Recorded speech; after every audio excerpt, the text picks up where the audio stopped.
Hey everyone, I'm NornQueenAlexis and welcome back to the channel. Today I am joined by Sterling. Hello everyone. Sterling is a military historian by trade, and today we're going to look at what is arguably the worst designed tank in 40k. The Tau vehicles. So this is the third book in the Imperial Armor series, the Tauros campaign, and this one did not get in trouble for copyright. No, but it did have to be reprinted. So we have the second edition hardcover version.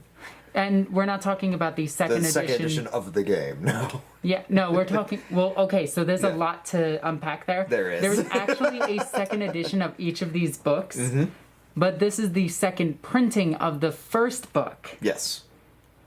I know, Yes. it's weird. Yeah, the 2005 book that got reprinted. Yep. Yeah. So in this campaign, it pits the Raptors, the few other Space Marine chapters, but not really important. It pits the Elysians. Elysians are in this one. One of my favorite. What chapters? Avenging Suns. Oh yeah, another Ultramarine. Yep. And the Tau. I love that jade green color scheme. I know, right? It's so nice. Maybe I'll strip all my Tau and do that, which is easy because I only have the one vehicle right now. So. Yeah. Yeah, it's true. But yeah. So, this whole book goes over the failed attempt at the Imperium to push out the Tau. By the way, the Tau have the best win streak against the Imperium. Yeah, I mean, it makes a little bit of sense considering when you look at the scale of everybody. The Tau just don't really get exposed to a lot of the enemies that everyone else has to contend with. Yeah, like, there's barely anything about Tau versus Eldar. Like, the only lore we have for that is a video game. Yeah, we have some stuff from, like, Dark Eldar raids against Tau territory, but there never really the isn't a craft ton. worlds. Yeah, there really isn't a ton. But then again, the Tau are also one of the much newer additions, lore-wise as well as gameplay-wise, which sounds weird considering this book was first printed in 2005. Don't remind people of how long ago that was. I mean, I remember when Tau first came out. I remember the Fish of Fury. Also, can we please get these guys back? Yeah, like, there's just so many, like, cool little units that just have gone the way of the dodo. In all fairness, it does look like a bunch of guys riding a bunch of poorly drawn penises. Like, you'd be forgiven for thinking that was a Kroot unit running around. Right? Yeah. Yeah, screw the Deathcore Krieg riding their dog horses. Yeah, the dog horses, then robo horses, and now nothing. Yeah, no one else gets anything. Alright. So we're going to dive right in to the first vehicle, which is not their basic vehicle, which is kind of weird. It's their, the Hammerhead. Yeah, their main heavy attack tank, I guess. I don't know. The Hammerhead is weird, but and we're just going to have to say this now. When it comes to Tau technology, we don't have an analog, which is this weird part of studying like possible alien races.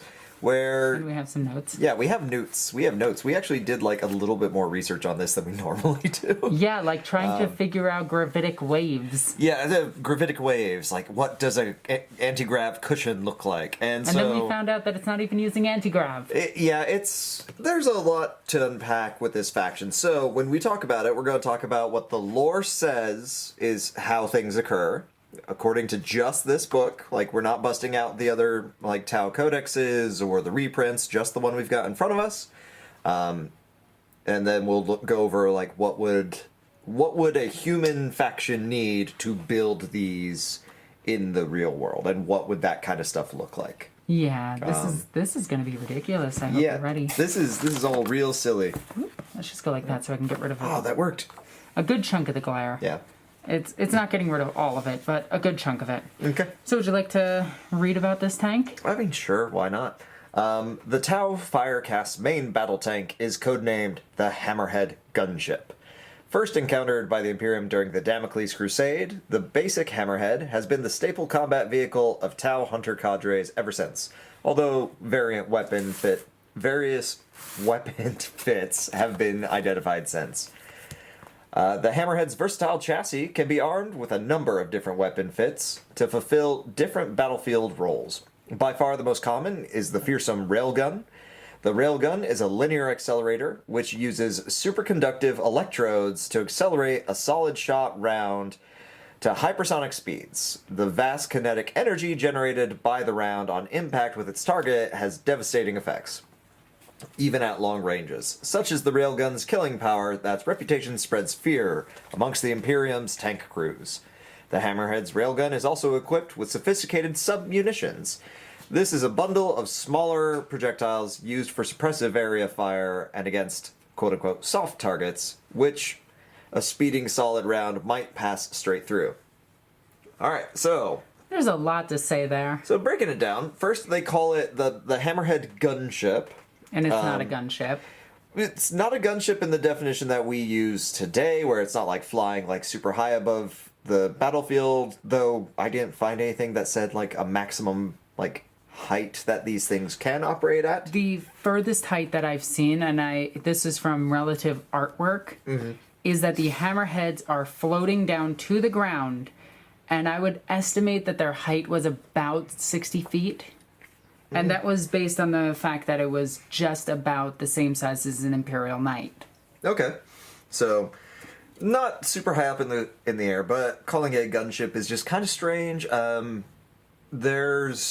There's a weird thing when it comes to naming conventions in the real world as to what do you call something that hovers. Like hovercraft, like the U.S. militaries and militaries around the world have actually experimented with that technology. And kind of figured out, it's like without a nuclear power source, it's kind of hard to sustain any level of flight at any level of height and with any relative speed. Hovercraft do still exist. Some very large ones exist, and we use them as landing craft. But they are not fast by any stretch of the imagination. I believe even the Hammerhead clocks out at around like 43 miles per hour. Yeah, 43 miles. There you go. So, but let's talk about some of the other things. So, if we call it a gunship, cool, we call it a gunship. The idea that the Hammerhead is always a Hammerhead, you just swap out the weapon on top, is pretty cool, pretty fun. The little gun pods that you see on the sides of the Hammerheads, if you have a model handy, ignore the atrocious paint job, and imagine big gun on here. These little lift wings, is what they're called, are where drones can be housed, or auxiliary weapon systems in the case of the Hammerhead. So, the lore in, as far as I could find, talks about how they're able to relatively easily swap out the systems and the weapon systems attached to the Hammerhead gunships, with the main turret gun just being a bit more, like, time-consuming to swap them out. Yeah, because you need to pull everything out of the back and then pull everything off the top. But they have drones to do that.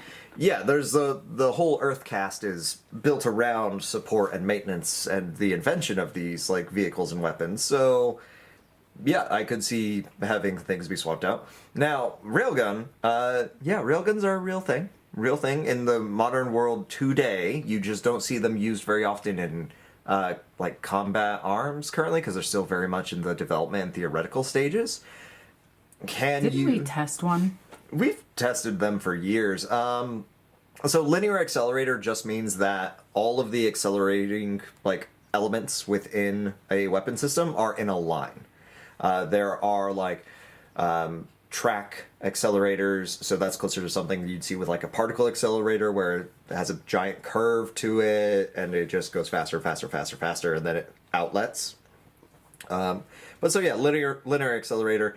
Superconductive electrodes, the terminology is a little weird, mainly because most railguns that we use in the modern day or test with are just essentially firing an inert metal object that is slightly magnetic at very, very fast speeds through the use of essentially like superconductive magnets. So calling them electrodes is weird. You can argue about definitions, but... And yeah, like a solid shot. Like the reason we like are starting to develop railguns is that ammunition is very cheap and it's very easy to make, because you can just mold it. Like you can just cast it into the finished product. It doesn't need like a chemical charge and then a shell casing around It it. doesn't need a rocket boosted onto the back of it so Yeah. that it could fire out like a thud and then take off like a rocket. Yeah, it doesn't need like any of the weirdness that we associate with lots of like modern equipment. It's just this inert thing, which has the added benefit of there's less inside your vehicle to explode if something penetrates you. Because there's no ammunition to cook off. It's just like solid chunks of metal. Granted, these solid chunks of metal are going to become shrapnel, and that's all bad, but it's less bad than an explosion. That's fair. Yeah, so there's all that. Submunitions, that's a fancy word for flechettes and grape shot. The concept of taking a large bore weapon and then firing multiple small projectiles out of it in order to target, like essentially soft targets being infantry, lightly armored vehicles, Fleshy peoples, meat bags. like it's actually like a fairly common thing, especially in like military theory and especially like older styles of warfare. In modern day, we've kind of forgone it, but that's just the U.S. because we changed how we fought wars in the 70s and 80s. We go for more of like, if it's going to target infantry, it's going to wound because that's a bigger drain on resources as opposed to like killing outright. Can a high-speed round go just straight through a vehicle? Yes, 100%. Yeah, that's terrifying. Yeah, it's why whenever we talk about like firing weapons, one of the main rules that we teach in any sort of marksmanship school is like, you always treat a weapon as if it's loaded first off. That's like rule number 1. Yeah. Rule number 2, you never aim your weapon at anything you are not willing to destroy. And rule number 3, be mindful of yourself and others and what is behind your target. Because even like a relatively small caliber round, like a 9mm bullet, it travels fast enough that it can over-penetrate and like go through a car door and into somebody. Or go through 2 people. Like there's... Especially Hollywood likes highlighting overpenetration as like a tactic when really it's, if you overpenetrate something, that's a failure on your part to take into account what you're shooting at. Yeah, but Hollywood movies have never lied to me.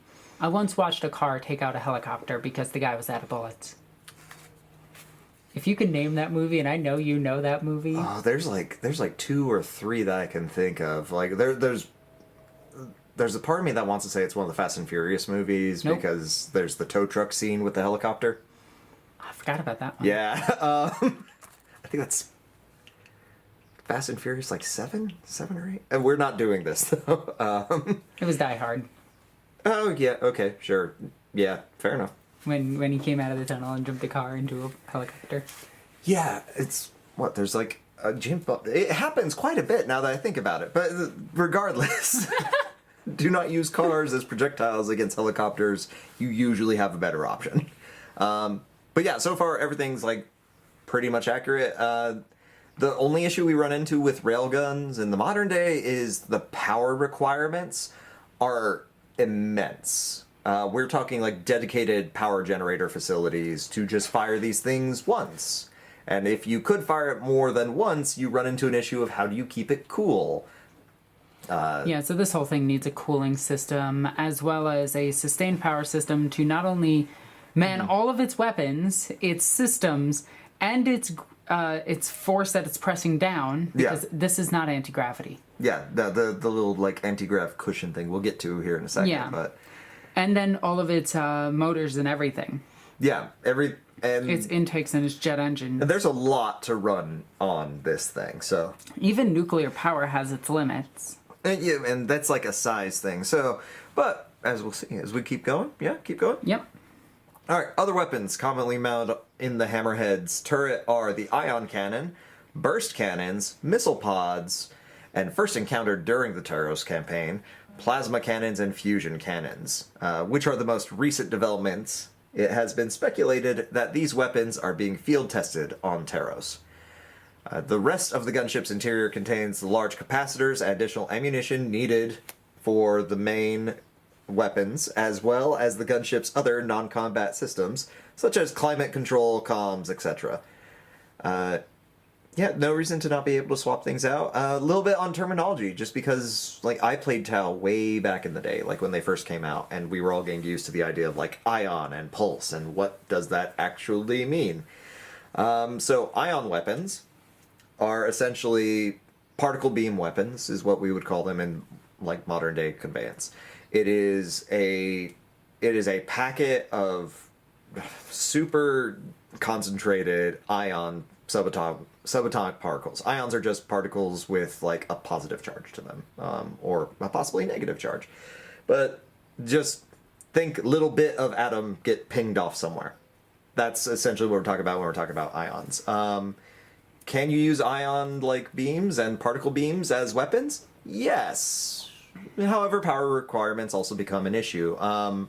There's this really crazy story about, I'm going to butcher his name, but I don't think he watches the channel. It's Andrei Bugorsky. He's he's still alive. So yeah, he's a particle physicist in Russia. And he popped his head next to an active particle accelerator while it was going. Like, there were multiple failures and, like, this accident happened. And he was exposed to something on the order of like 400,000 rotogen, so like 10 times what you would normally need to kill a person. But it was such a small exposure that instead his face swelled up to 3 times the size, he lost the hearing in his left ear. They thought he was going to die, so they put him essentially in a morgue for radioactive patients, and then he survived. So he gained superpowers. No, matter of fact, he actually, like, he has trouble doing, like, complex math equations now, but he went on to finish his degree and, like, become a physicist and everything. It's a really crazy story. So, and that was just him being exposed to, like, a tiny little beam of essentially what would be a particle weapon in a very accidental setting, and he still lived? Like, so could you use them as, like, offensive weapons? Sure. But power is a problem. Yeah. If you're, like, superheating the air or something, your life is about to suck too. So, and your weapon is about to get severely damaged. yeah, there's lots of little issues, but again, Tau science wizardry.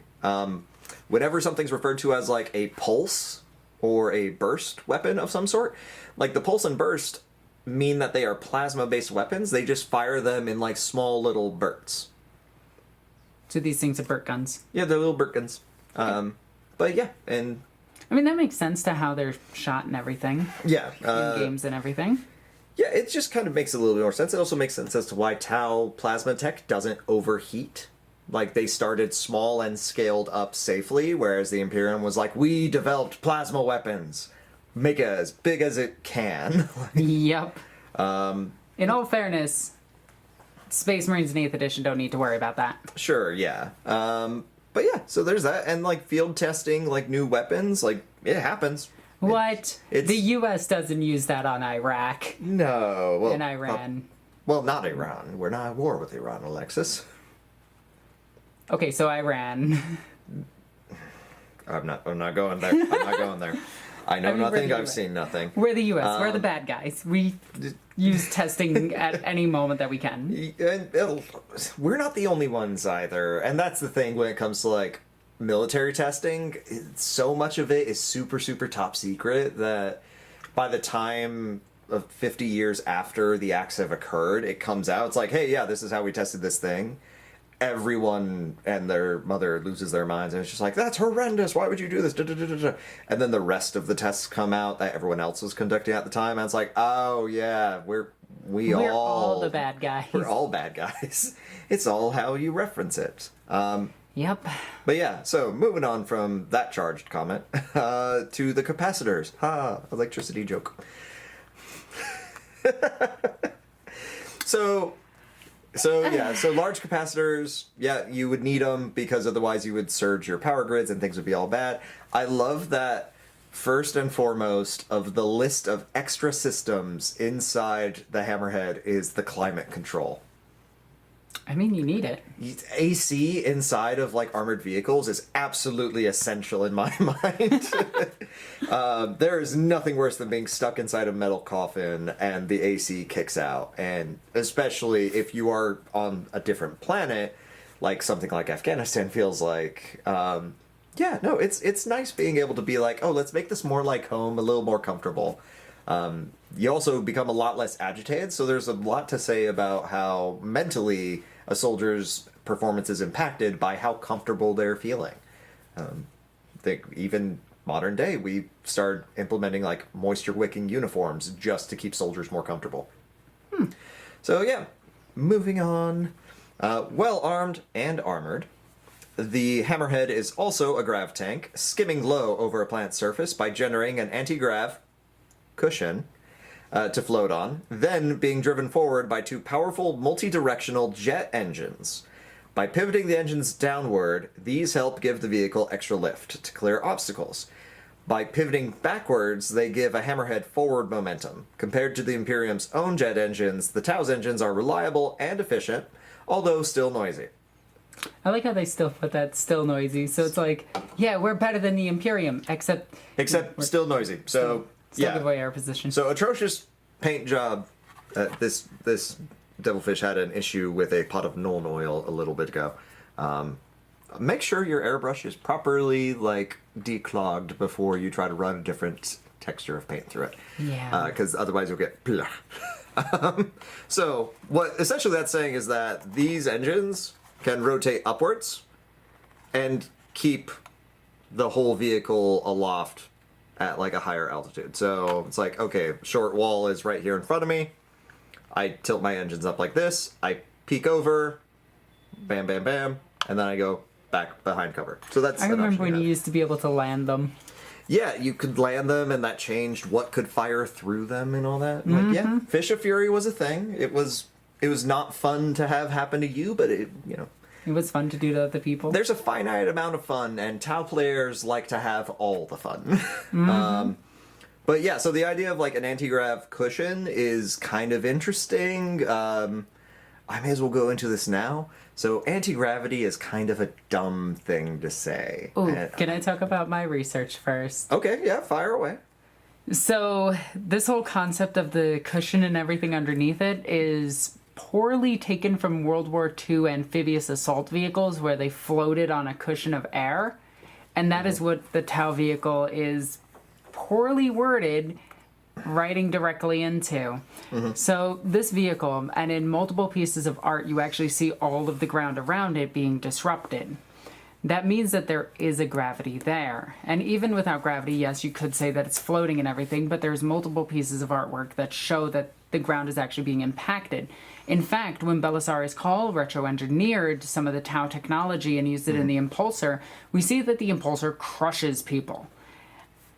And that is declared anti-gravity. So what they mean by anti-gravity in the 40K universe is that it's fighting against the force of gravity, which means it's not anti-grav as in it floats on nothing. It is a downward force. Yeah, it's downward facing thrust. Yes. That's it. Now they could be using magnets and things of that nature, but it's still a downwards force. Because magnets are magic. Well, it's a better explanation than what they give. Okay.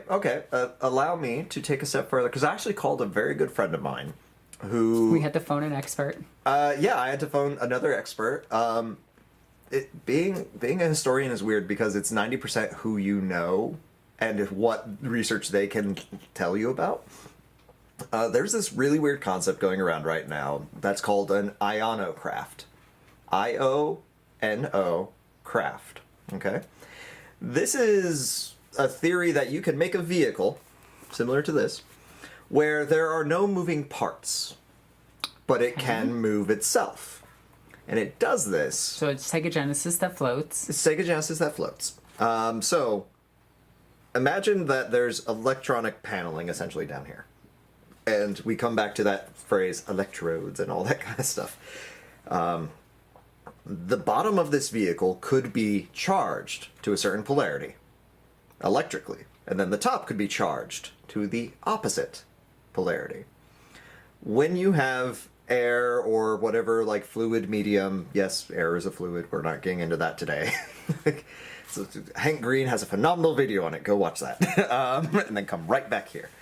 But yeah, so because fluids can receive charges, you can change the charge on your vehicle and force the fluid around you to move. And then by having these like little, essentially free-floating guides hanging off the back of your vehicle, and these are in super small scale experiments, you can have a vehicle that does not move, but because of the electricity passing through it, the air forces it to lift and move. So you're telling me that Tau accidentally...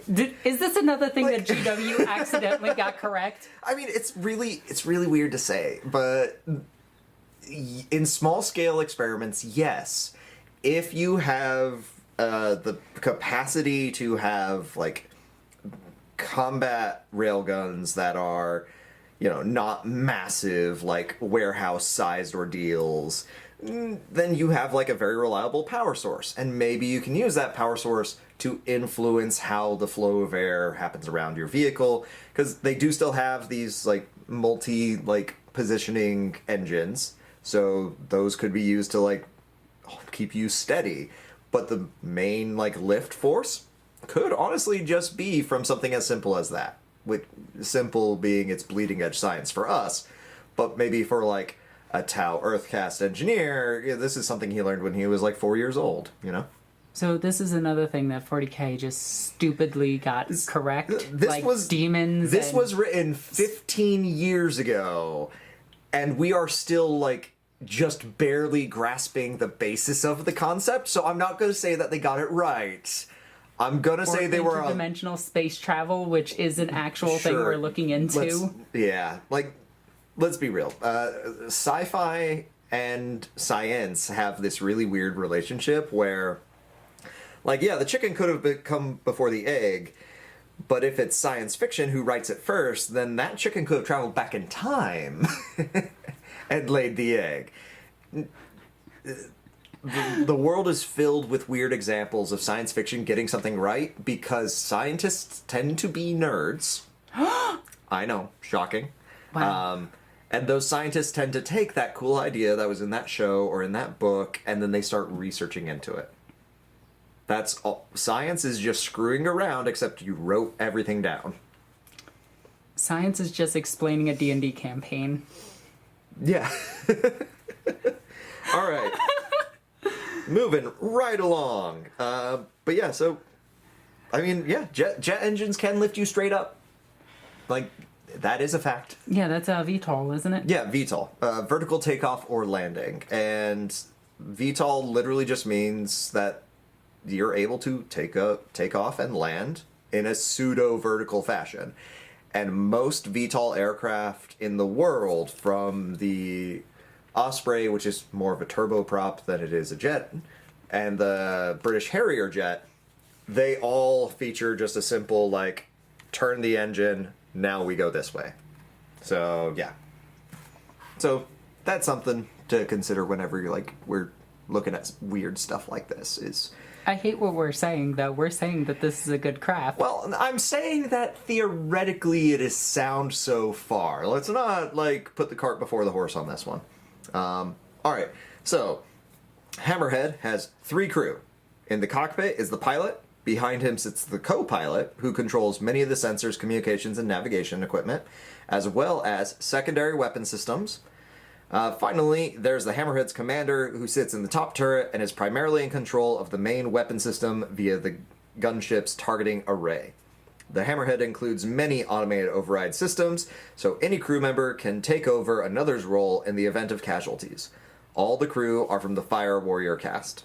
So, built by the Earth cast, manned by the Fire Warrior cast. So it's kind of like vehicles of today. Yeah, an engineer tends to not be the dude who hops in it and drives into combat. But what we're seeing is that Tau vehicles, and this is more something that's explored in the newer lore, Tau vehicles have AI. Pretty much all of their technology has AI and can assist them and can take over the vehicle. We saw this in a Farsight book when they actually got a machine spirit. Yeah. But that's a whole nother story we're not going to get into. There's a Farsight book. There's a really good example of Tau AI in which the point of view is from a Riptide pilot. And he's hunting a bunch of Leman Russes. I believe it's just called Riptide. I mean, Might be. They do that every now and then. They do that It's every really once in a while. lame. But yeah, like, so the idea that you can just like grab someone else's system, slave it into your console, like, yeah, sure, that's a really good redundancy. Like, oh no, the captain is dead. One, phenomenal board game. Yeah, it is. It really is. And two, all right, well, now I don't have to crawl back in my tank in the middle of a firefight to start operating the main gun. You can just take over the system from where you are. Yep, just flip a switch and have it go. And as we'll see later on, there's a lot of like interconnectivity between vehicles of the Tau Empire, so maybe I don't even need to do that. Oh yeah, and before anybody mentions this, because I know somebody's going to say, oh, all you need to do, because I was thinking about this, all you need to do is, to take out a Tau vehicle is hit it with an EMP. The thing's probably insulated. Yeah, okay. This is something that bothers me quite a bit, because popular culture says, like, oh, electromagnetic pulse, these are acts of God, and they're like massive, and they'll knock out the globe, and okay, everyone needs to stop playing Call of Duty, where the EMP is this like massive dramatic thing that's caused by like a nuclear blast, and even then they overhype the amount of devastation it does. EMPs are planned for when we design military technology today, because we're aware that they can happen. And honestly, a lot of like EMP damage that can occur comes from overloading certain systems. So something that has like large capacitors and is already very well insulated because it carries a massive power source of its own, it could be just fine. Also, in fact, cars hit by the same EMP that a nuclear bomb gives off. This was done up in Mythbusters. yeah. Adam got it started 5 minutes later. Yeah, it doesn't take a lot to fix electromagnetic damage. I got to work with some very fine people on this installation called the Elephant Cage up in Alaska. It is a giant radar array, but it is throwing off all sorts of crazy electromagnetic radiation, in like all sorts of weird spectrums. It's a giant early warning system. It looks like a cage for elephants, and that's why they call it the Elephant Cage. It's terrible. Yeah, it's not in use anymore, but like we got to do some like fun little experiments where we got to see just like the power needed to run one of these things, and like the amount of like copper cabling needed to generate like a controlled electromagnetic pulse in just like the size of a garage, essentially. Like the scale that we're talking about for like combat applied electromagnetic pulses, you're getting that by dropping like a thermonuclear device. Yeah, so Tau just have that on them. Yeah, sure. Maybe They toss out a small wave EMP. Yeah, and it's just weird that popular culture in America has said like, oh yeah, the EMP is something to be feared, and it's like, well, no, because pretty much how much of it is propaganda. a lot of it is, because we're even very public about like the amount of redundancies we put into our systems. Like, yes, I, as a guy who went through the John Fitzgerald Kennedy Special Warfare Center in school, like I spent a lot of time in Alaska in a global response unit where we had like 2-hour recalls, and then we could be anywhere in the world within 2 days. We train with almost no equipment for when that equipment fails.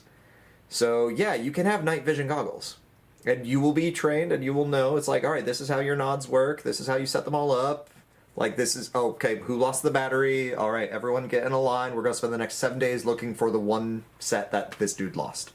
Oh no. Great. I just triggered every veteran in the comments because they've done that. And in the real world, it's like you may not have that equipment on you. It may not work, it may not function, so you always train in redundant skills. Which we actually do get to see in the Tau quite a bit. Yeah, we do. In fact, in their second codex, 4th edition, because they had a 3rd edition codex, but their 4th edition codex actually tells about their introduction to the Imperium. And it was an Imperial Fist who first made contact with the Tau Empire, and he went to do an investigation on the Tau Empire to see if they were a threat to the Imperium. Because normally when an alien species is not a threat to the Imperium, they are deemed a non-threat, and they can be dealt with either later when they become a threat, or they could be pacified. And they don't join the Imperium, but they're just kind of left to their own devices, like the Crude are. The Groks are their food source at this point. There are several other alien races in the Imperium, the Jakaro, and now even some Eldar. Yeah, what is it? The Hrud still like fall under like extreme threat, but that's because the Hrud like they can't exist next to humans. Yeah, but a lot of people have this this mantra that the Imperium is genocidal, and yes, that is completely accurate. I'm not disagreeing with that. Most humans are genocidal. If we're being fair. Yeah, but the Imperium's first response to the Tau wasn't to just exterminate them. No, the Imperial Fist captain went up to him and was just like, let me see your culture, and a Tau Fire Warrior and an ambassador walked around with him along their town and showed him their military supremacy, because the Tau have this we're the best attitude because they're a young kid. Like, that's what they're modeled after. Yeah. And They've only known themselves. Yeah, and the races that which were minor, that they have brought into the fold. And they show the Space Marine all of these things and say that they can beat them. And the Imperial Fist is like, good luck. And then the Tau proceed to beat them in the following war. Yeah. And then they beat them in the next war. And then the next. They're 5 for 5 on expansions of the Empire. Technically, Damocles wasn't a loss. I mean, okay, sure, a tie, but that does not hurt your average too much. They lost over 600 Space Marines from 2 different chapters, 2 chapter masters. The Kievan Strike was promoted to chapter master of the Raven Guard, yeah. Yeah. Yagatai Yan got predecessor died. Yeah, he was killed. Farsight killed Khan, one of them. One of the Khans. And then when he killed Farsight, it turned out to not be Farsight, but an AI pretending to be her. Yeah, is sitting inside the suit. And then they burned down the entire Damocles Gulf. Yeah, and then like what? Shadow Sun was like chased like around the galaxy. And it's like you develop PTSD. But anyways, yeah, as we're gonna see, Tau train for redundancy. But if you've ever every environment and every condition. Yep. I mean they even study the Imperial culture. Yeah, they know what everyone calls each other. There's some really funny exchanges in the Tau Fire Warrior game from way back in the day, where like the whole premise of the game is that like, oh, there's like a war that breaks out because a Tau colony, their ethereal gets killed by a Space Marine. Like, Space Marine walks off the back ramp of his transport and just guns this ethereal down. Yep. And so a war breaks out. And like, it's really weird seeing that game is still canon. Yeah. Just like this Fire Warrior messes like people up. But when you look at Imperial Guardsmen, they don't know how to operate like alien weaponry.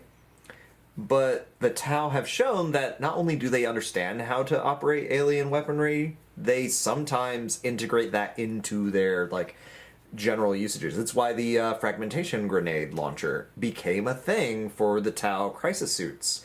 Was they were like, man, like grenades are a thing we should look into. Like, not like cool ion plasma grenades, but like just like little bits of metal like that fly around everywhere. Let's do those. So, all right, let's get into this last paragraph. Yeah. All right, the Hammerhead also contains many other systems and equipment, from retractable landing skids, used when the anti-grav generators are turned off. Things. Yep, the little feet. To navigational, communications, tracking, and targeting sensors, most of which are mounted in the gunship's chin turret. So this little one right there. There it is. It's there. Yep, and they also have the antenna in the back. Yeah, the antenna in the back. Yeah, and the this part I particularly enjoy. One which reads information... one notable feature is the Hammerhead's Markerlight receiver, which reads information from Markerlights and relays this to the gunship's targeting array, which automatically zeroes in on the illuminated target. This means that the Markerlight operator on the ground can accurately direct the gunship's fire. And I love this. Yeah, this is actually scary. Yeah. In the book Kion, they go deep into this. And how one Fire Warrior was able to take out 5 Imperial Fists. Yeah. Now, Alexis, including a captain. Here's the real question. Does that technology exist today? Yeah. Yeah. Is it actively used? Yes. Yeah. Do you want to know the worst part? What? So the Russians have installed it onto a tank system where the tank can detect laser designators on it, traverse the gun, and automatically fire on the laser designator that's lasing it.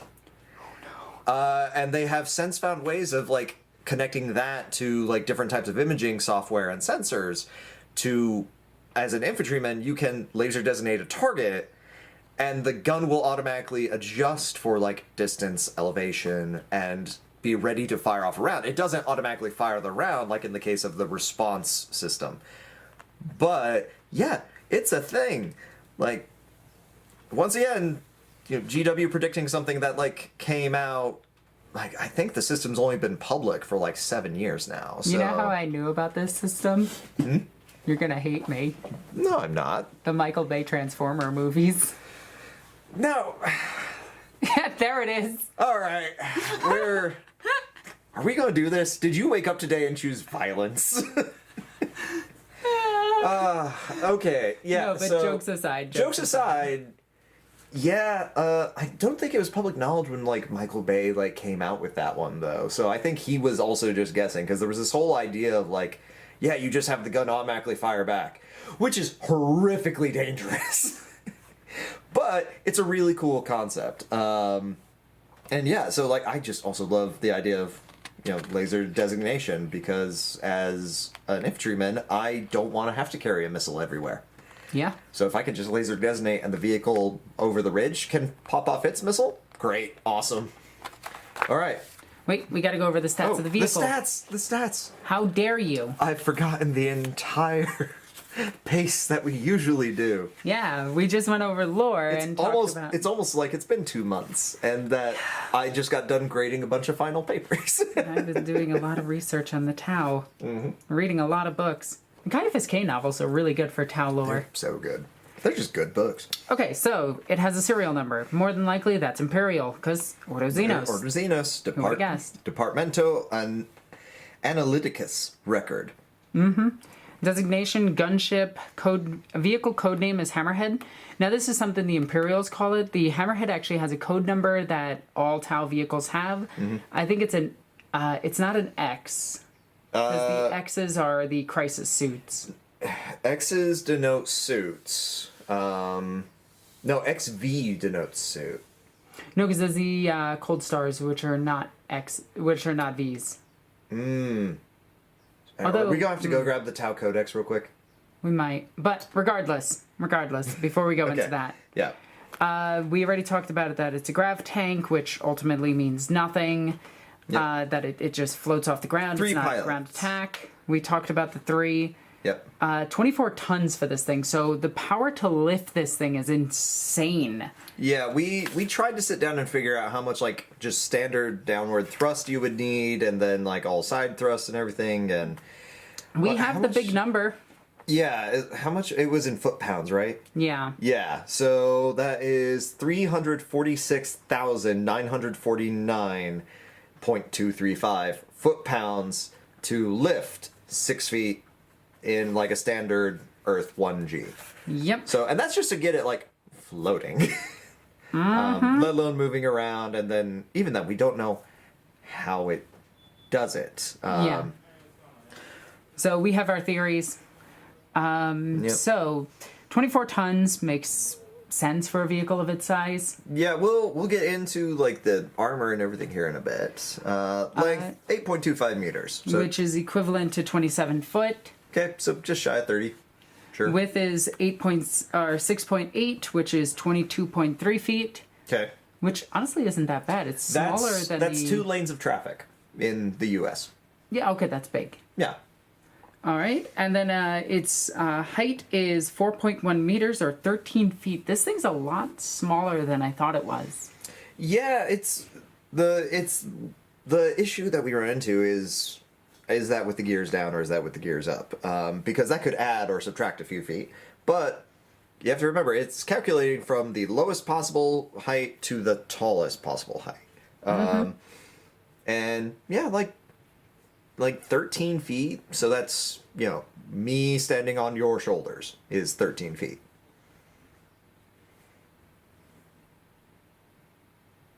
Nuh-uh. Isn't it? I'm 5'8". I'm 5'10".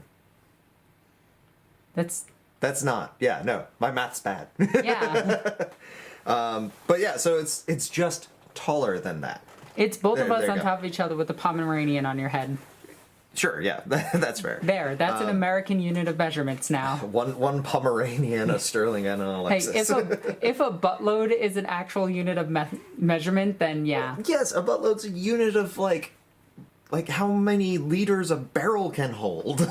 Yeah, of wine specifically. Of wine specifically, yes. So there you go.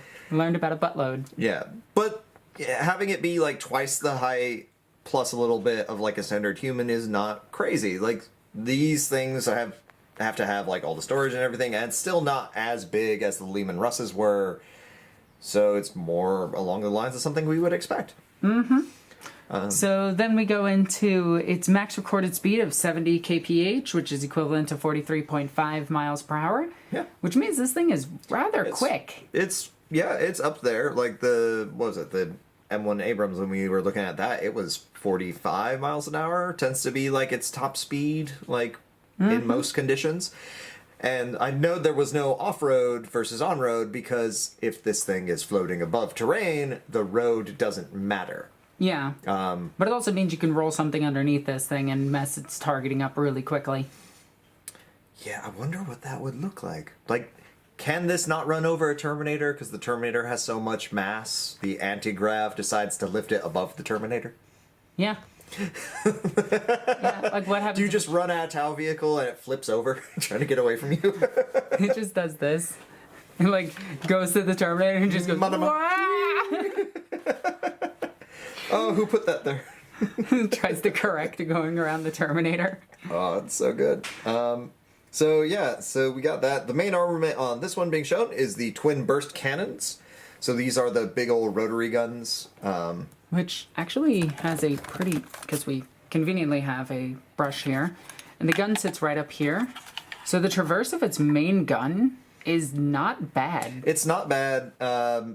And also because this thing has like multi-directional engines and everything, it should be able to go 70 kilometers an hour regardless of the direction. The other thing that makes forward or back. The other thing that makes its guns actually scarier than any other tank is the fact that this thing could just tilt its engines down and point its main gun at the thing directly in front of it. Yeah, you could like declinate that way.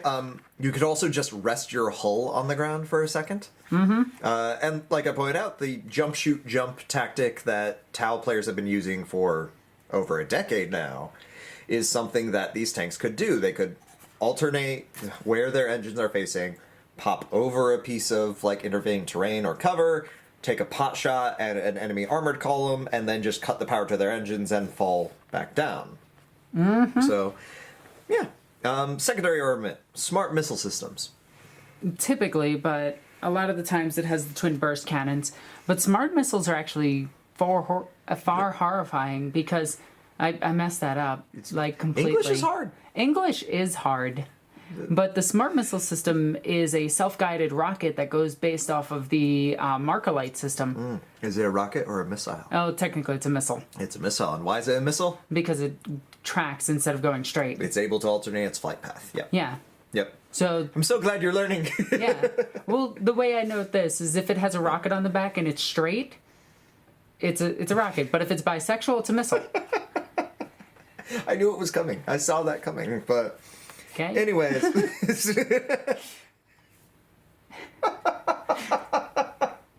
And what I'm hearing... It has been a hot minute since we've done one of these, hasn't it? Yes, it has. Yes, it has. Let's see if the phone rings again. No, it didn't. Yeah. Wow, we're good. We don't need to edit that out. Thank you, Simon. All right, so the traverse of this thing is ultimately meaningless. 360. I mean, that's... Yeah, sure. It's 360. Yeah, this thing, all of its guns can actually spin around. Mm-hmm. They can also do something that no other vehicle can do. It can flip around completely and have a it has, what is it, omnispect? Because it can go in every direction? Omnidirectional. Yeah, omnidirectional weaponry on the front. Yeah. Which at first looks like it can only go in 2 directions, but because of the way the engines are situated on this vehicle, these guns can literally they can fire under the engines. Yeah. Yeah. It can fire in every... It's crazy. Yeah, it's real fun, and actually modeling Tau vehicles is one of the more fun things you can do, because you can throw magnets on so many pieces and have them all free spinning everywhere, and it's just fun to think about, like, a Hammerhead goes down a narrow corridor, and... Or the fact that it can actually do this and spin. You know, I hear it's a good trick. Yeah. I have played many of video games where that actually gives you a shield. Mm-hmm. And if I know anything from video games, that's 100% accurate. 100% accurate. Just like EMPs. God damn it. All right. You ammunition. guys didn't get to see his face. Ammunition is unknown. It's plasma. It's plasma, but we don't know what type of plasma. We don't know if it's like formed around a little like nugget of matter. We just don't know. Oh, and the other thing Like, is it the John Ringo teardrop antimatter, or is it just like, man, we just pulled the trigger and hoped? So I actually ran the numbers. I don't have them with me, and I do apologize, but I did run the numbers for this because one of the main complaints was if the Hammerhead gunship fired its main weapon, the whole thing would just tumble backwards. No. Yeah, I don't... Because of the way its engines are situated and the way that its engines work, this thing would be able to calculate the exact amount of thrust and the exact time it will need to fire that weapon and maintain going perfectly straight. Unless it's a missile. But yes. Armor type nanocrystalline alloy. I'm just defeated now. So the nanocrystalline Yeah. alloy... Alloy. Alloy. Alloy Z. We tried to do the math behind that, and I did a lot of research on it. Yeah. And essentially, it's just another way of making steel, and it makes it more bulletproof. So it acts kind of like a bulletproof vest. Yeah, we kind of agreed, and this is just Alexis and I, because when you're starting to like study like how armor is made, there's so much out there, like so many different like theoreticals too. Also, we could talk about the curvature of this thing's armor and how the fact that it would deflect almost every shot. Yeah, like rounded armors are really useful. The only reason that rounded armors you don't see very often anymore, Because it's hard to make. yeah, is because ceramics have become more and more like a baseline for how we armor vehicles in the modern world. And ceramics are hard to curve. And if you can curve them, you have to curve them in sections. Or you need like massive mold structures in order to like set them up properly. Or you get one GW to do it. Or you get one British boy from Nottingham to do it for you. Yep. But yeah, like direct shots will ping off of this thing unless they are strong enough to pen right through it, obviously. But there's not a lot of solid not a lot of edges. surface area. And the engines, yes, they are a huge target. Yeah, you would definitely like strike engines first and foremost on any of these things, but that's true of a lot of different vehicles. The only difference here is that the engines are on the side, rear, and front because of the orientation. Like, you can always have a pot shot at a Hammerhead or a Devilfish's engines. Yeah, like that's just That the, is a the fact massive of it. weakness. Yes, that's a massive weakness. Like the Lehman Russ, we agreed that the only real way you're getting a shot on its engine is to be behind or above it. No matter where you are, except for maybe directly in front of it, you have an easy line of fire to either of the engines. And if you take one of them out, you can reduce its like actual like you're reducing its combat effectiveness to its ultimately speed, zero. possibly its lift if we figured out how the lift works and everything. And also because it is just a jet engine, that does mean you can just throw things into it. Because jet engines work off of the principle of intake and outtake. So, although it's one of the few engines where you can't just throw a Molotov into it and hope that it gets killed. I mean, yeah, that's fairly true. Although it does make me think that maybe at some point some poor little like Earthcast like junior engineer got sucked into it, like popped out the back, and everyone was like, oh, "Are you okay?" Exploderated Mortal Kombat fatality style. The Tau version of Reddit was just aflame with it. I imagine they use Reddit. Oh, yeah, the Tower 100% have a version of, like, social media. Yeah. Like, they have to. Alright, so pretty much we've gone over its stats. Yeah. The combat effectiveness of this vehicle is... It's not horrifically bad. I do love a lot of, like, the different ways the weapons look on The other these thing vehicles. that I like is the freaking side armor is also arced. Yeah, everything is rounded. Like, there are very few, like, truly flat spaces, and again, I apologize for the horrific paint job. It's fine. Well, you say that, but it hurts my pride. Like, it looked real good. It looks real good if you see the engines that I got to work on, and then tried to speed it up and had an incident, so... Minor details. It's what happens when you speed paint, you know? Sometimes it works, sometimes it goes back into the green stuff. Sorry, simple green, not green stuff. So, like, these things right here actually do look like more intakes. Yeah, they could be heat exchangers. It's not really discussed anywhere what those are. I imagine that all these little nodules that you have all over the vehicle are part of, like, the sensor apparatus, because they are all places where you would expect some sort of, like, radar, LiDAR, or something like that to be positioned on a vehicle in order to see. Yeah. Like, I like it. I like it quite a bit. There is one thing that's always bugged me about Tau, and it was a game design thing, not a, like, modeling or tactics thing. It was that you could never get burst cannon drones. Yeah. You have to get the twin burst cannon drone from Forge World. The Remora, yeah. But I always thought it would be cool if these were, like, different options that people could have following them around, you know? So just the regular gun drones? Just burst cannon yeah, drones? the silly little gun drones. All right, and that's how cheap they used to be. They used to be 90 points. Yeah, they were insanely broken. They were so good. Oh, and they had the whole thing where their ballistic skill was split between themselves and the auxiliary weapons. So the main gun had one, and yeah. Such a good tank. Yeah, Such yeah. a good tank. And then what? You had the targeting array, and you could just increase its ballistic skill too. Yep. So yeah, it was so much. It was such a weird time, and back when landing gear had rules. Yep. Because if you didn't land, your life just got hard if you got immobilized. So we have the Devilfish next. Devilfish, the eponymous fish of fury. And essentially all of its lore is pretty much the same. Yeah, the main difference between the Devilfish and the Hammerhead, besides armament, is the fact that the Devilfish has one crew member. It does? Yeah, it is specifically a single crewman. And... Holy cow, it is! yeah, it's only over the pilot. It's 10 tons less. So that tells you that the weapon systems on a Hammerhead is 10 tons of material.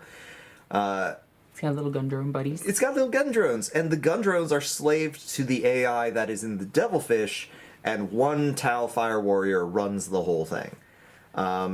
Is important to note for those who have never, like, seen the models up close and personal, these little rounded side portions are actually also troop doors.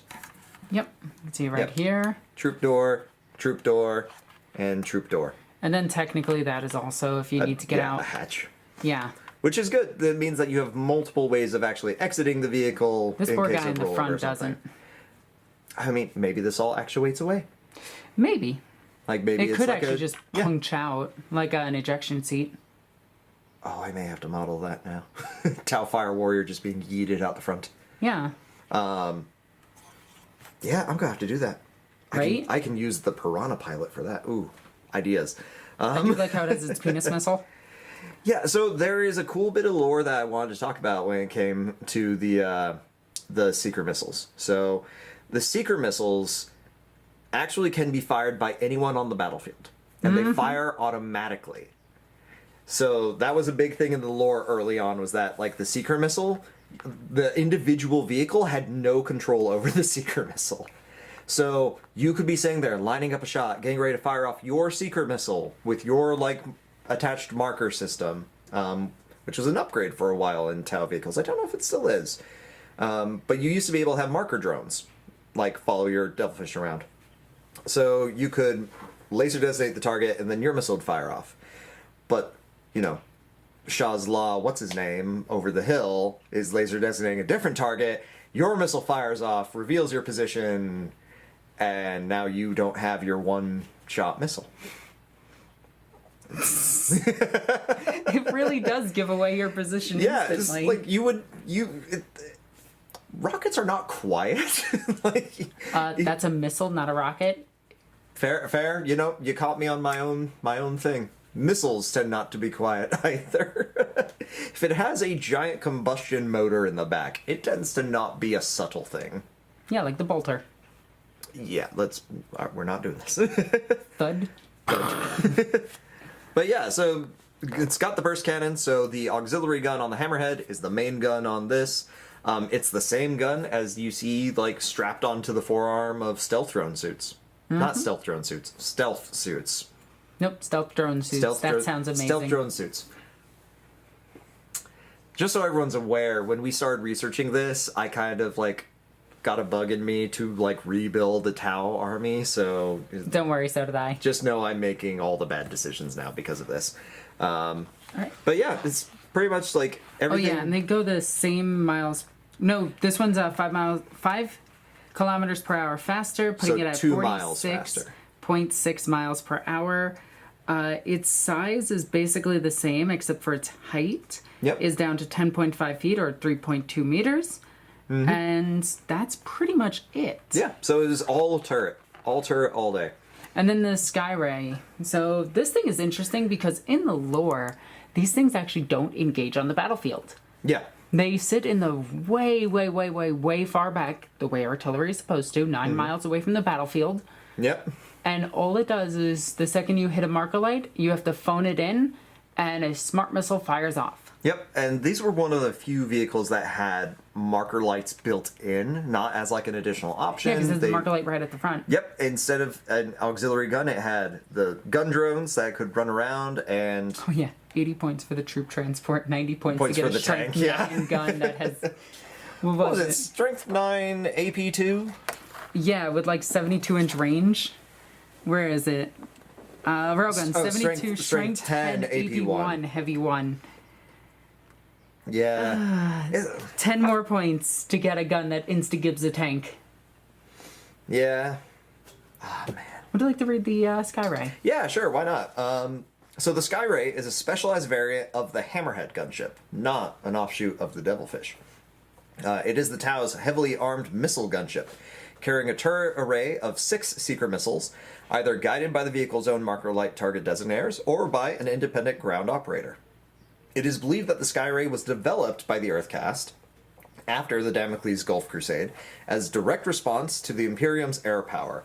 During the Crusade, the Tau learned many lessons about the Emperor's military forces, and the Tau quickly adapted their new knowledge to practical battlefield uses.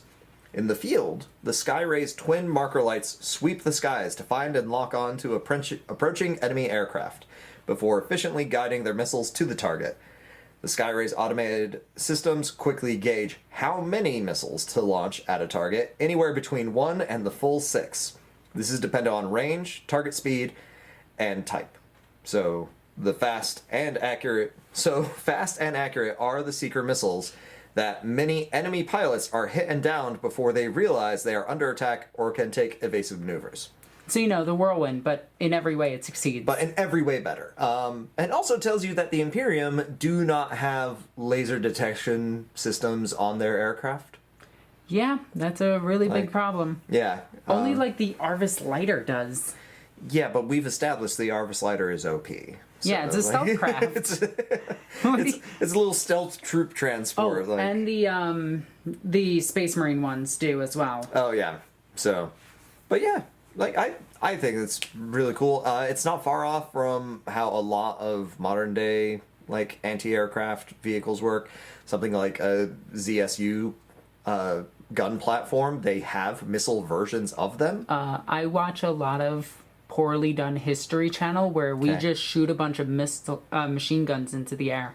I mean, I will say that did happen, but that's because bullets are a lot cheaper. Nope, modern day. Modern day we do that? Yeah. Modern day we don't have, like, a dedicated branch of the army that is just there as air defense.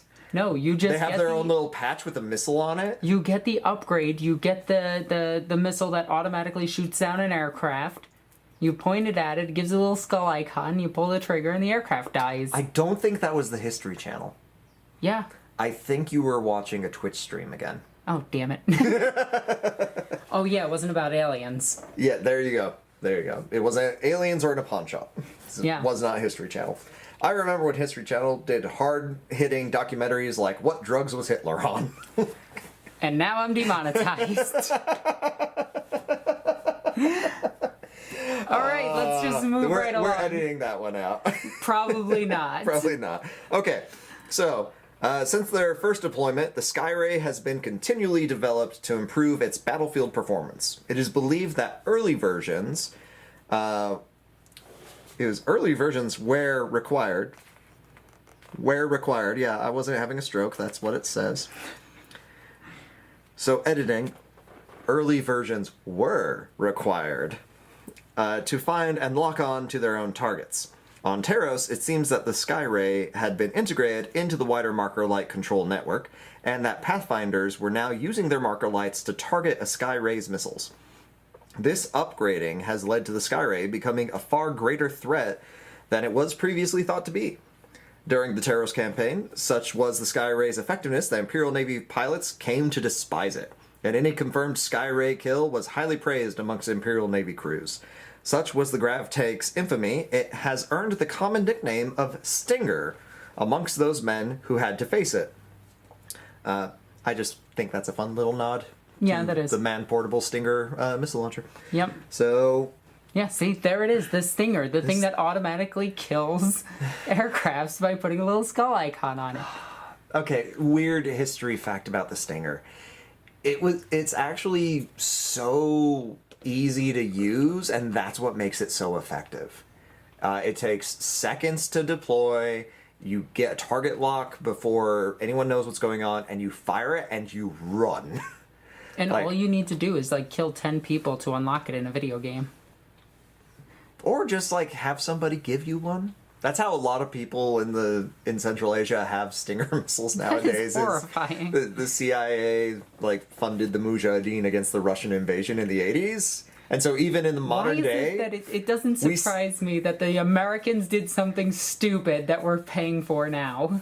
I mean, they pretty much have run out of them at this point. We've been at war for 20 years. Okay. Silver lining. Don't worry, we have more bodies than they have Stingers. Oh, good lord. All right. Is that Brannigan's method of war? Hey, at the time, we were busy dealing with, the threat of the Soviet Union, madam, We had no idea that they were going to crash their own economy. But we also knew the Soviet Union had a predetermined kill count, so I just kept sending wave after wave. They hit the objective, and then they're like, okay, yeah, good, we're done. Cold War over. Good game. Dang it. You got me this time, America. Oh, man. I'm going to have to play ICBM tonight. That's the only way I'll be able to get this out of my head. All right. Moving on. When required, it has been known for Skyrays to be used in a ground combat role. But their lack of ammunition means they cannot operate effectively for long, and most wise Tau commanders avoid using them instead of hammerheads due to their lack of armor protection and munition restrictions. This was the actual reason why people didn't take Skyrays for the longest time. Yeah. Because you had six shots, and that was it. And it's like, okay, why would I ever take this when I could just take a hammerhead or take a devilfish and a bunch of troops? Yeah, and I think this was more expensive. We'll see. We'll see in a minute, but yeah, that was the problem Skyray always had. This also hits on a very big thing that the Imperium has a problem with. Mm-hmm. The Imperium will keep trying to resupply a stupid vehicle.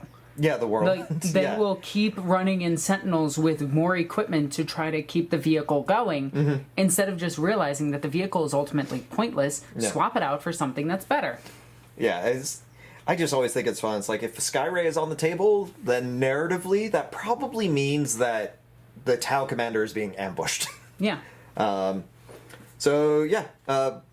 For all their effectiveness, Skyrays are rarely encountered in large numbers. Generally, a single vehicle will be attached to a hunter cadre. Makes sense. Important or vulnerable locations, such as Tau air bases or headquarters, will often include a Skyray as part of its defense force. Yeah, that sounds right.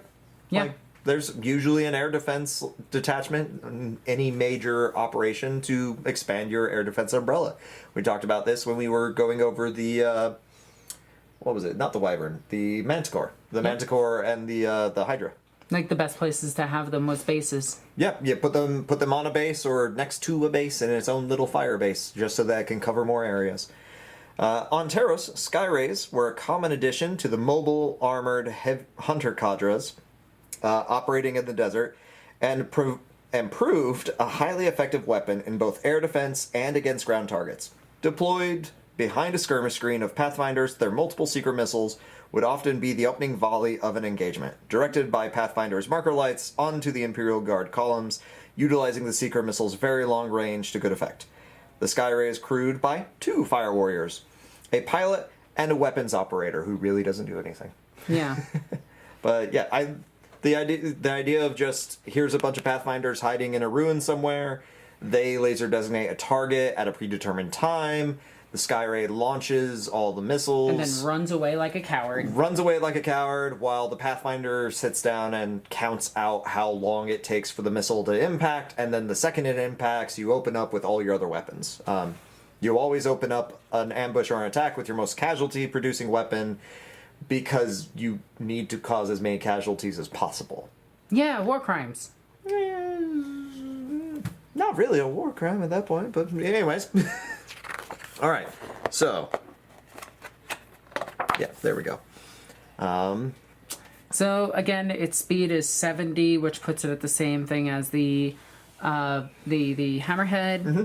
It's, I think, the same height as the Hammerhead. It's a little taller than the Hammerhead, actually. Okay, so yeah, by just like a little 0.9 meters, which makes sense because you actually have to take into account the backblast. Something not often done when like sci-fi and fantasy games are considering like. Oh yeah, it's Markerlights are up here. Yeah, the Markerlights are up on like the wings and everything. It's just omnidirectional so goofy sometimes. again. Yeah. But yeah, like I like it quite a bit. The elevation and declination on it, this thing can go to 70 degrees off 0. So that means that it is going almost there. But it can also go higher by just tilting back. Yeah, it could just tilt back, or it could just turn. Yep. And even then, it just has to be able to get a Markerlight on it in order to launch a missile. So, yeah. And also, this is essentially an air interdiction vehicle as well as a, like, missile battery. So something like the Merle system that the US uses, where it just can fire a bunch of missiles, and that's all it does for the battle. But... Is it bad that my idea for the Imperium defeating these things is to send 7 aircraft? I mean, that's a way to do it. That is the most Imperial thing you've heard, right? That is the most Imperial thing I heard, but counterpoint. Because remember, these secret missiles can be on any Tau vehicle. So what's to stop this from just Marker lighting that 7th aircraft, and then the Devilfish that's getting ready to shoot the tank that's about to kill it just has its secret missile fly off? There has to be an AI controlling the target priority on these things. The 9th aircraft. The 9th aircraft. That's when the anime intro kicks in and the Tau Cold Star Commander comes in and just destroys the aircraft. Like it just comes crashing through it. All right. So the Skyray, 125. Never worth it. 125, and and that's right, you had to upgrade it to anti-air for 30 points. So it was 155. But its ballistic skill was 3+. Actually, no, that's a 4. That was a 4. That's a 4, plus. yeah, because this is old editions where it was 7 minus your ballistic skill is the number you hit on. Yep. So this video is over an hour long. I think we're gonna have to save the battle suits for another day. Yeah, we'll save the battle suits for another day. But let's talk effectiveness on the battlefield. And let's put his little drone friends on him. There we go. Drone friends. So I like the Devilfish as a concept for a troop transport. The U.S. Army is currently undergoing trials. Well, it's constantly undergoing trials for different types of essentially semi-automated, like troop carriers, where it's like one person and he carries a whole squad of infantry, and he has some sort of like enhanced reality device or like augmented reality like system where he can have a bigger scope of the battlefield. If you just gave him like redundant AI controlled drones that could fly around him and keep enemy troops from getting too close to his vehicle, that's pretty much what the Devilfish is. Since we've already decided at the start of the video that we are discounting, like, how do they power this thing? We're assuming it can power itself. Yeah, we're assuming that it just works that way. And that it has... Actually, I think it tells us its operating cell. Never mind. Yep, yeah, I lied to you. Yeah, we have no idea how far it can go, how long it can be there. Okay, so it says it can cross a desert. We know that the Tauros campaign has a 20-mile desert. Desert? Desert. And that the Imperials use a bunch of different animals to cross it, as well as all of their different vehicles and everything. So we know that this thing has an operating cell of 20 miles at minimum. Yeah, and that's... So most likely 40, because you have to double the amount because it had to plan to get there and then get back. Yeah, so 40 miles. So let's say a good 60 miles. Sure, yeah. Like, and who knows how much idle time and all that. But as long as you're operating from out of bases, which according to... The Tau don't use. The Tau don't use. They use mantas to drop people in and then mantas to pick everyone up. So they are operating in a very, like, mobile fashion. It makes sense to augment your very low population numbers with automated defenses of some sort.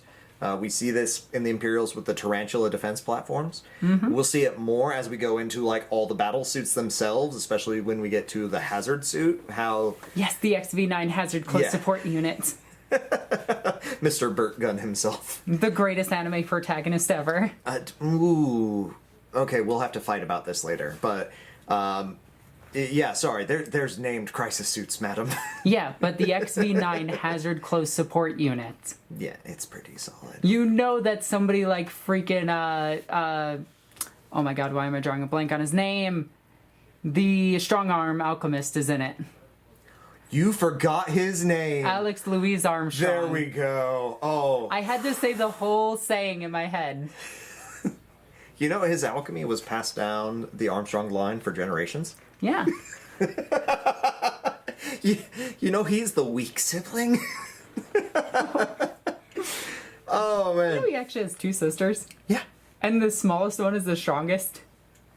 She threw a grand piano at somebody. Okay, with one get hand. on task. We gotta focus. Sorry, that's like 3,000 pounds. We're getting to the outro, Alexis. We're almost there. Right. So, Devilfish, Hammerhead, they get a pass for me. They are, like, if we assume that they can operate at, like, a actual useful capacity, awesome. Yeah, I would be happy to have, like, one that can leap over small obstacles because it has jet engines and some sort of hover tech.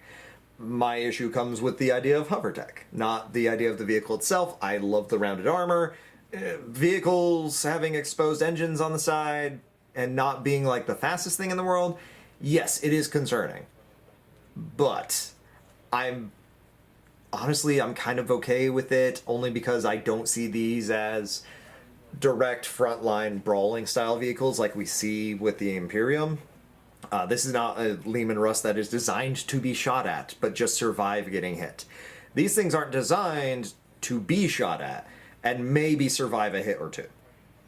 And that's kind of why I'm more okay with them than before, and the automation's really nice. The acknowledgement of just like, hey, communication systems, night vision, like, interactions that actually encourage a combined arms style play where you have infantry and vehicles and air defenses. Like, the vehicles have that. And I like honestly, it. all the rounded armor. Yeah, all the rounded armor's good. The biggest thing that I'm worried about is if this thing triggers the landmine. Well, yeah, and Because then it just falls down. again, how does that whole thing work where we're talking about like down thrust? Because even if we're talking that... Come on. oh yeah, this is like, so that everyone knows, I was doing a speed build of this because I just wanted to have like an actual attack Yeah, so it doesn't vehicle. have the... It doesn't have the stuff, but also it was built and ruined in less than an hour or so. So we can see that it has its thrusters here. Yeah, some sort of like lift thrusters. And these are definitely intakes. Yeah. Like, that is Sure. definitely an engine. So this thing is flying typically like this. Okay? Mm-hmm. So if this thing triggers a landmine, which with force, will, Possibly. yeah, Yeah. it triggers the landmine and it pops underneath it and just throws shrapnel into one of its intakes or into its main engine. Into a main engine, yeah. Then it could crash. This thing's going down. But Just like, it's crashing like 6 feet. yeah.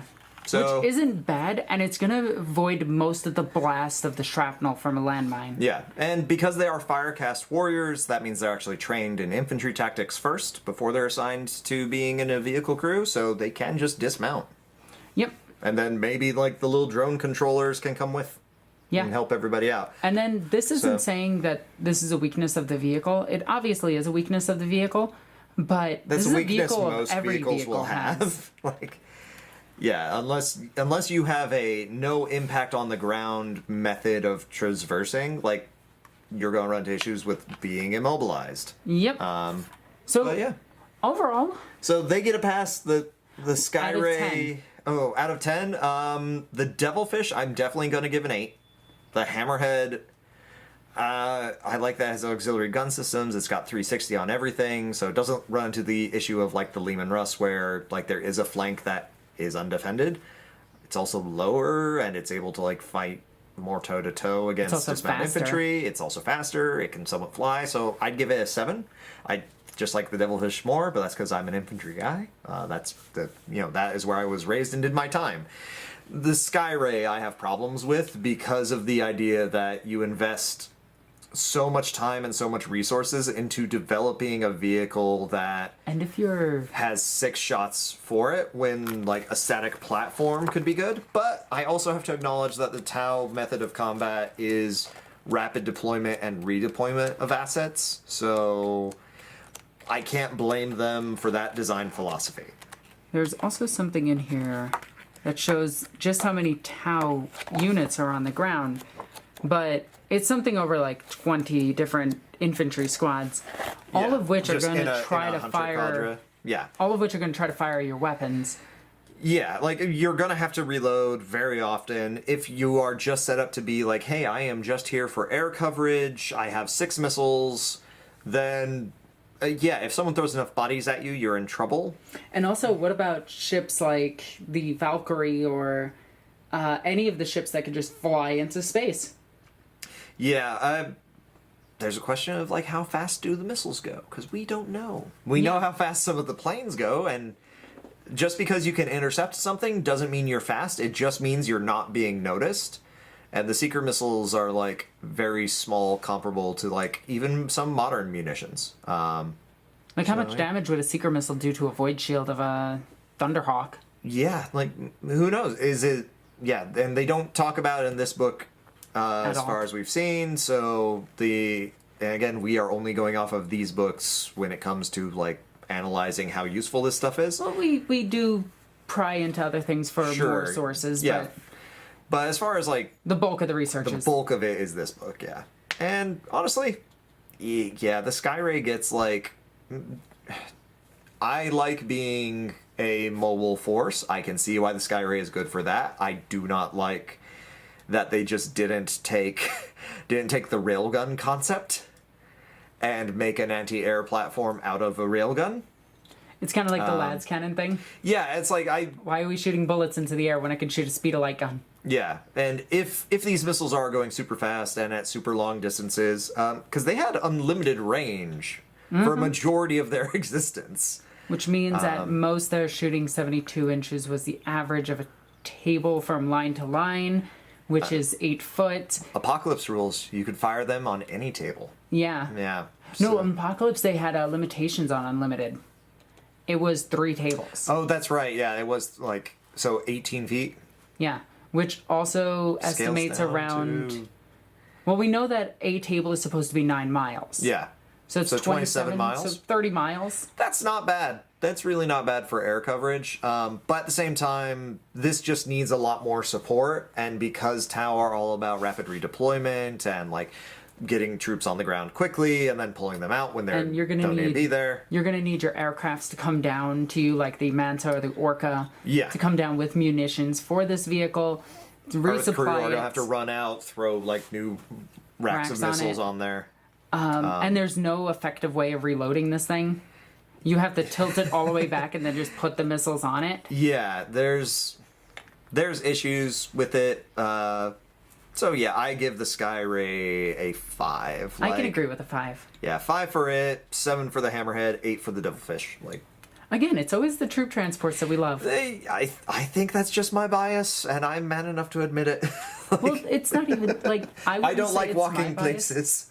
You're I'm- only light infantry for a little bit before you realize walking sucks. That's fair. So I guess that wraps up the Tau tanks. And Yeah. next episode we're going into the crisis suits, and there's a lot. There's a lot. Oh, the old broadside. It's so beautiful. Such a proud boy. But I hope you guys enjoyed this. Sterling, thank you for joining me once again. Thanks for having me. Yeah. As always, if you enjoyed this video, please check out my Patreon. Patreon has a lot of exclusive videos on it at this point. I try to release one every week. And if you're super awesome, join that.